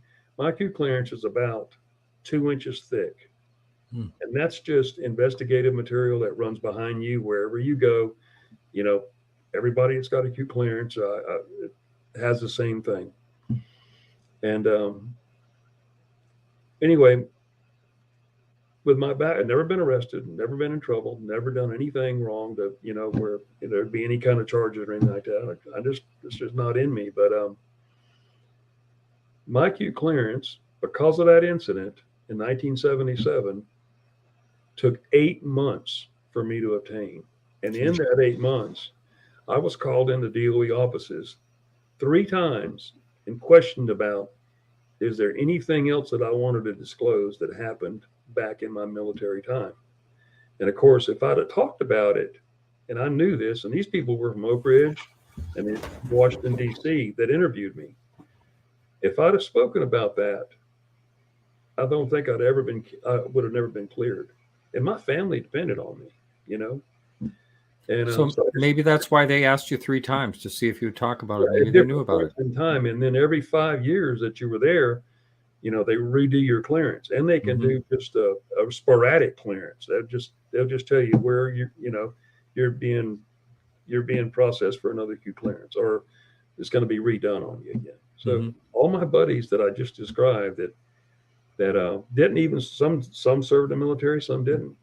They'd get their clearances in 3 or 4 months, and of course I did have like 51 addresses from all the places that I lived, from my father being a merchant seaman, and, we go from city to city as he was assigned, with Texaco. And, but it was really, and it was really only 1 or 2 people at Neutron Devices before I went to Oak Ridge at the Y-12 plant that even knew this incident happened to me. That's how close to heart you have to keep this, especially back during that time. So it's been an ongoing, it's really been an ongoing topic for me, and then to be able to finally speak about it and openly and feel what I feel, and especially to go back there and see it again. I can't tell you how it just, it really it got to me. Yeah, I saw when I watched that. Not many people saw that, but I couldn't help myself. And, it wasn't all that. I mean, they just edited out so much that I was like, okay, so you took 3 days and it's at 8 minutes. I'm not a camera fiend. and Yeah. I don't expect anything. I'm not looking at a motion picture or nothing like that. I'm a working guy, and I love to go to the range. I shoot. I race radio control race cars. That's my hobby, and I'm just easy going, and I ride my motorcycle. And I just enjoy life, and it just blows my mind, the secrecy that has to go along with these instances, and there are many more that people just can't speak about them. So let's talk a little bit more about distance. What do you know what the distance is that you actually ended up from where you last remember? Oh yeah, from November, where that Newell is located, we were just a couple of like 2 miles away from Newell. There's another one of those maps like that, and it goes from November 5, but I couldn't get November 5 on a map to plot to Newell Lake Reservoir. So November 1 to November 5 was about 7.5 miles, 8 miles. And then over to Newell Lake, I think it all totaled 20.9 miles, I believe, something like that. But it was like 9.8 miles from Newell, from November 5 missile site over to Newell Lake. And I'd never been there before. So and the only reason I want to go back to that point, those two gentlemen that came up and identified themselves, that were one ex-police officer and his dad was a trooper. Mm-hmm. When I was with Richard Emberling, he was my host, and they started talking about, I said, I don't know where this place is, where this dam or whatever is, and he goes, that's Newell Lake Reservoir. He goes, go back up to Highway 79 and take a left and go all the way up the highway. I would have never even gone. I didn't know where it was. I would have never done that. It would have been over that day after we left November 5, because I didn't know where that point on the map was. I didn't know there was a Newell Lake Reservoir or dam. So followed their directions and went right to it. And it was well back off the beaten path, off the highway, almost up near Castle Rock, which is just up Highway 79. And that's the reservoir right there. Interesting. And so that's so wild. And wow. there was, so this, you're missing like 5 hours. 5 hours, yeah. And you end up at this dam. You have no idea why, or no one else probably has any idea why or how. How we got there. Yeah. There were no tire tracks behind us, beside us, or anything else. We were just there. And where we were in mud. So I don't know if the snow melted, but at 9 degrees, it don't melt very much. And it had been that way for a couple of, for 3 or 4 days. So the ground was pretty well frozen everywhere else that we had been. That's what I can attest to. But when I stepped out in those money boots, I stepped in mud. Now, maybe the bottom of that dam was leaking, because if you looked at it from 100 yards behind it in center mass, you can see where that snow is down at the very bottom of it there. That's basically, we were just up from that. But behind that wall's about 50 feet high, but it's at an angle of about 45 degrees. And then it runs about 150 yards from the southern point to the northern point, maybe 200 yards. I was trying to find an image of it online. Can't quite find it. But, yeah, it's very difficult. Yeah. How many people know about Newell Lake Reservoir? Yeah. So, and I can't foresee that Mike Johnson would have been driving if he was frozen. Yeah. He was frozen when you saw the big object, this object. Yes. He was just frozen to the wheel then and remained, as far as remained frozen to the wheel the entire time. And, had you ever been able to locate Mike Johnson? Okay, we'll continue that. After the entire incident was over, said and done, I was back at my apartment with my wife. It was about 2 weeks after the incident happened. And I still had all kind of strange dreams and cold sweats and all kind of things. And still my wife didn't know what was going on, but I became so interested in the pyramids. I don't know how or why, but I mean, that's still an interest today. A knock came at my door. We lived in a place called Haynes Way Apartments. They're still there. I went by them. I had to just see, you know, all this was really here still, you know. Mhm. And Michael Johnson came to my door, and like I said, we weren't friends, and I didn't know him, but he had asked somebody that knew me where I lived, and it was important enough for him to come knock on my door. And when he did, I couldn't believe he was standing there. Hmm. And for a minute, I couldn't remember his first name. He said, Yeah. "I'm Michael." I said, "Yeah, Michael, come in," you know. And he goes, "Man," he goes, "I got to talk to you about this stuff." He goes, he goes, you know, I don't even know what to think. I don't know what to say. He goes, you know, they moved him somewhere like in the 66 or something like that. And I Do you said, think, pardon me, do you think they separated you purposely? absolutely, Yeah. absolutely, I do. And he told me he lived in Chicago, Illinois, is what I remembered. Mhm. And I could have sworn I wrote down either somebody in his family, like whether it was his parents or whatever, you know, because he was 25, 26 years old too. Back then, we all, you know, if our parents were alive, we had contact with our parents all the time, you know. Mhm. And he wrote down his name and where he's from and a phone number, and I put it in my Bible. And I, uh, I don't know what happened to it. Of course, many years have transpired, you know, and many moves and divorce and every damn thing else. But um, I can't find it. But a gentleman that I shouldn't use his name, I don't think. Anyway, they paid for investigators, and even uh, Rich Emberling, uh, who's an ex-police officer, it was on Discovery Plus as a host. He they put together this little investigative team, and others have done this too. And we've spent about $9,000, I think. Hmm. The investigators trying to find Michael Johnson.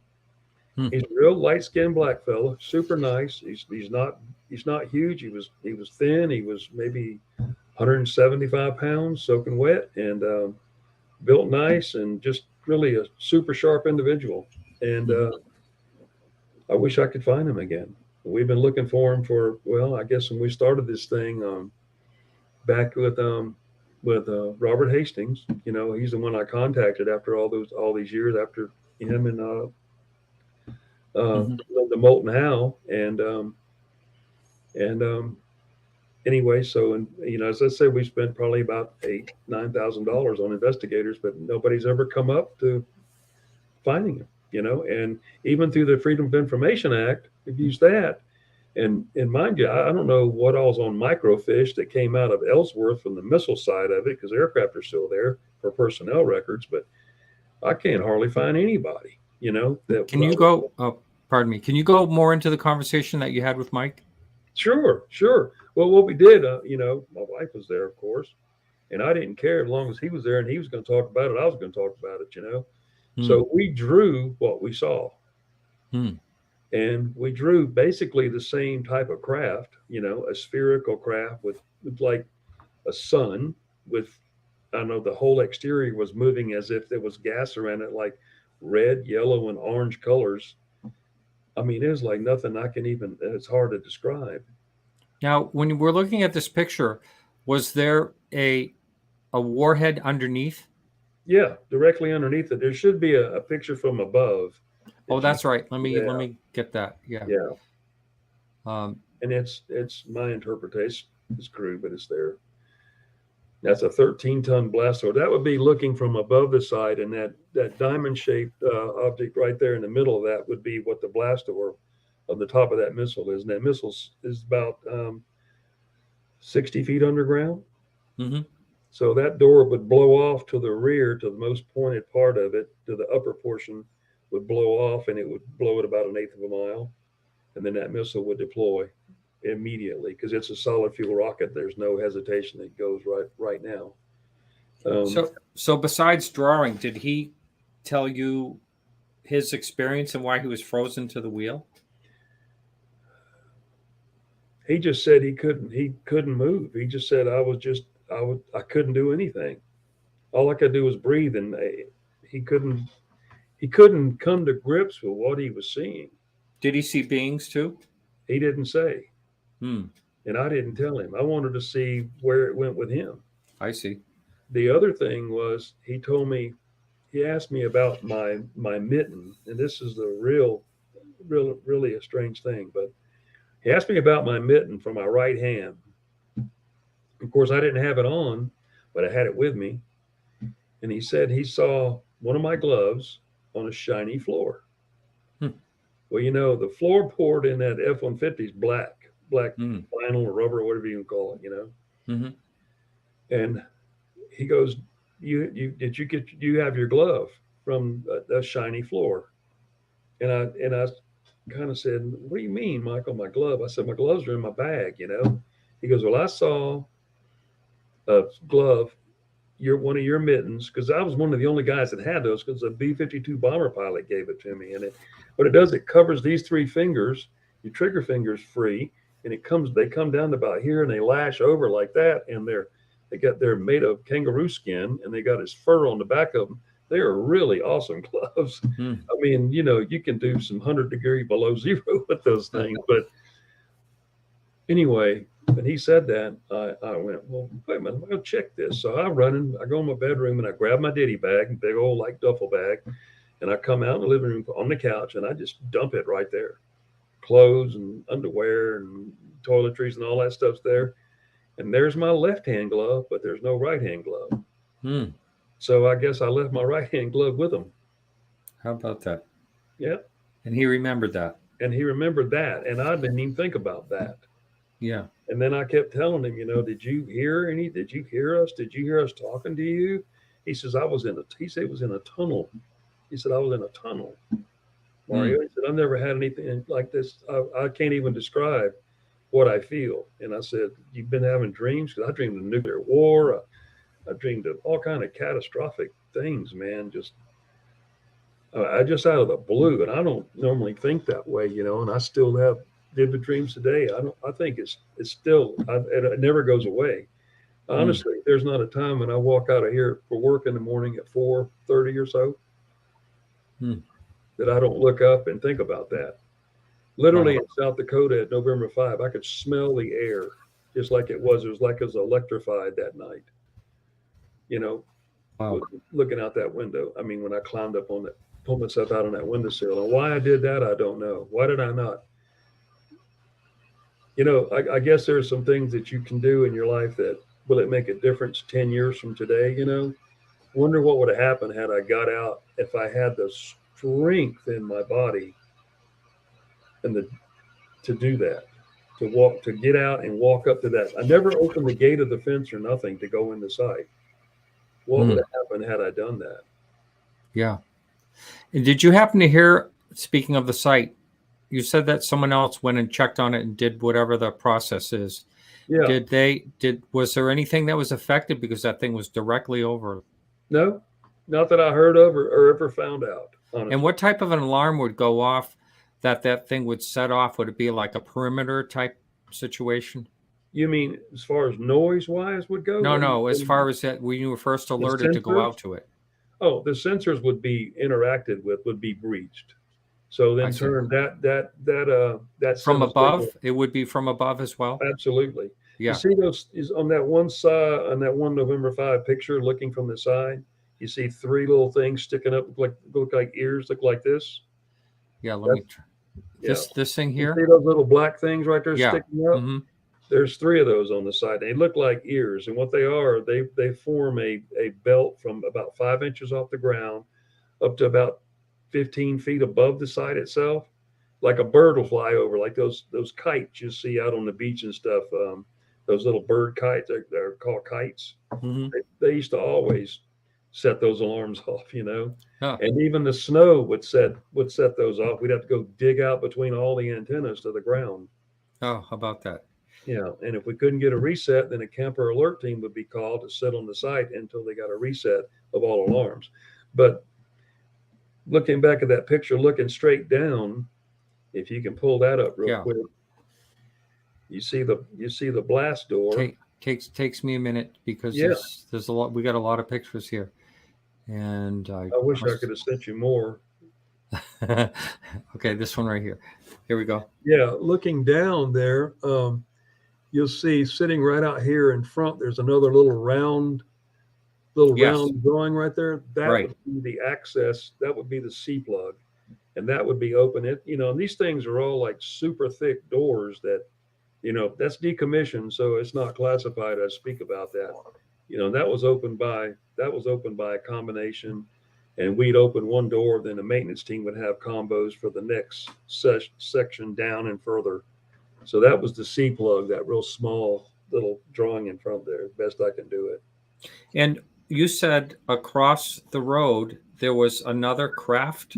This little guy, this thing down here in the bottom, that was when I think that's where I was taken, because I was taken from the side of my vehicle. You can see my vehicle parked there at the cattle gate, our vehicle in that position. And there was a smaller craft here across the road, and it was sitting on the ground.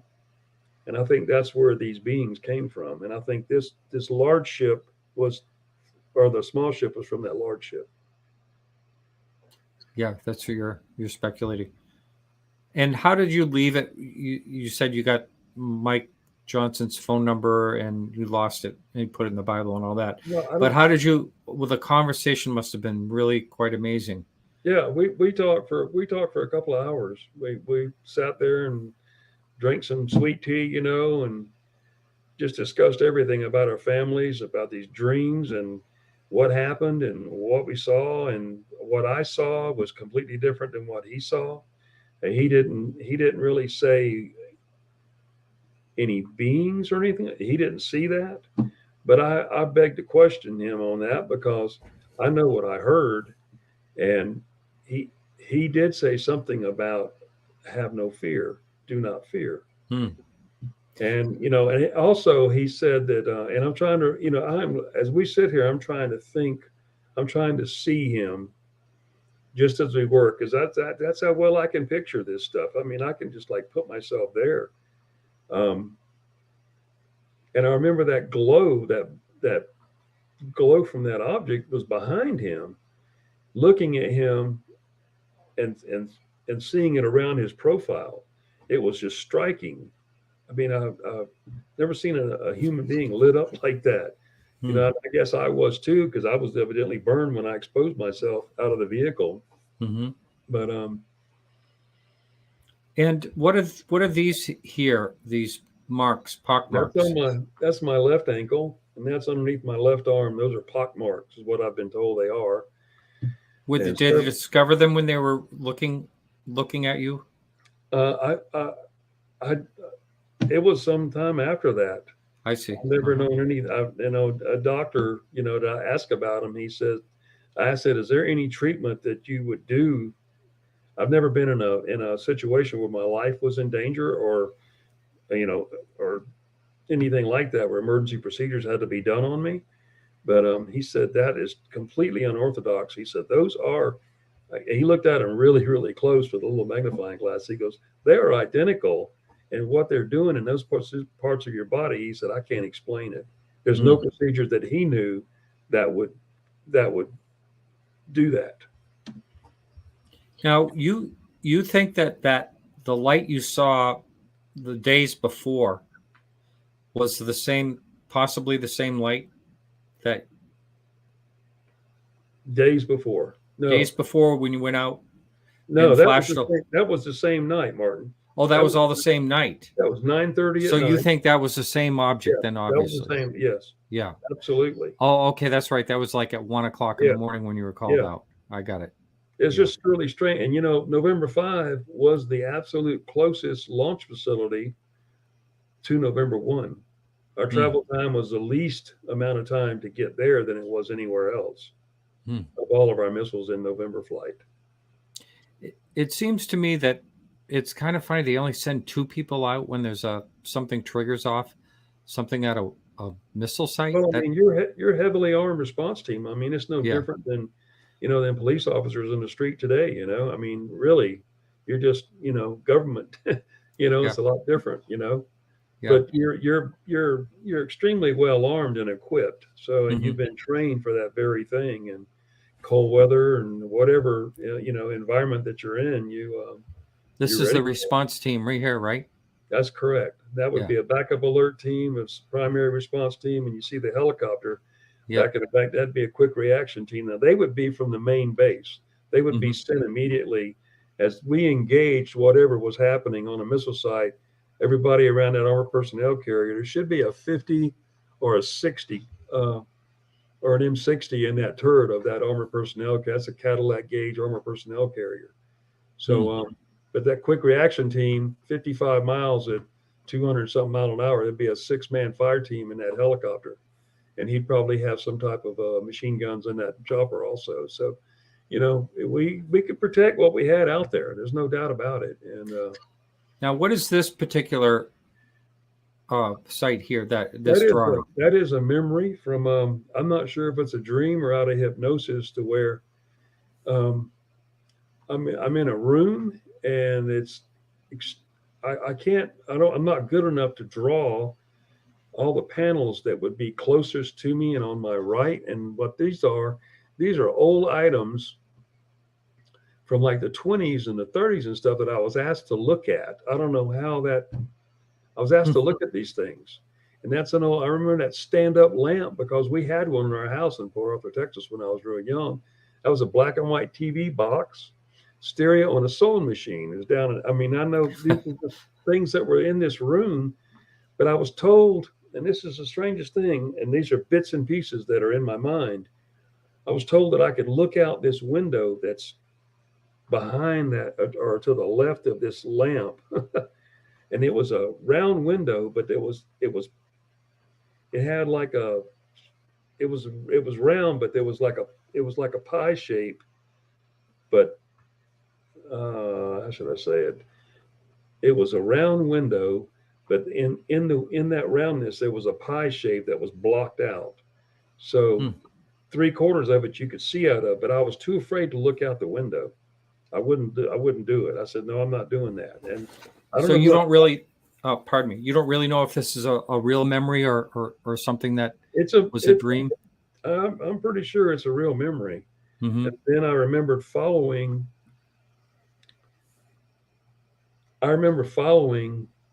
a small little being to come with him and taken into a hallway, and then opening another door, and there's like fog. And then I wake up, or then I'm out of it. Wow. But I've had it more than one time. Some of these things are reoccurring. Well, you know? I'll tell you what, I can't believe that 2 hours went by this quickly. It really did.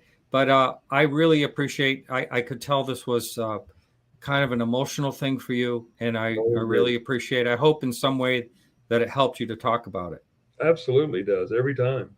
Yeah, it does. But there are parts of it that it just slams you, you know, and it just puts you mentally there for just a flash, just because it never goes away. And I think when I went out there last year, boy, it really rekindled some things, because I've got a dream log that I hope those things never happen, because it's always like major calamity stuff. Oh, geez. Yeah. You're not alone in having those dreams. I've heard a lot of people that have had encounters saying similar things. Mario, thank you so much. Thank you, Martin, very much. Have a great evening. Thank you. All right. You take care. All right. All right, everyone. So that's it for the show. We'll be back at the regular time next week with Caroline, Corey, Dave Altman, and Dave Mason. And thank you so much for watching. And remember to keep your eyes to the sky.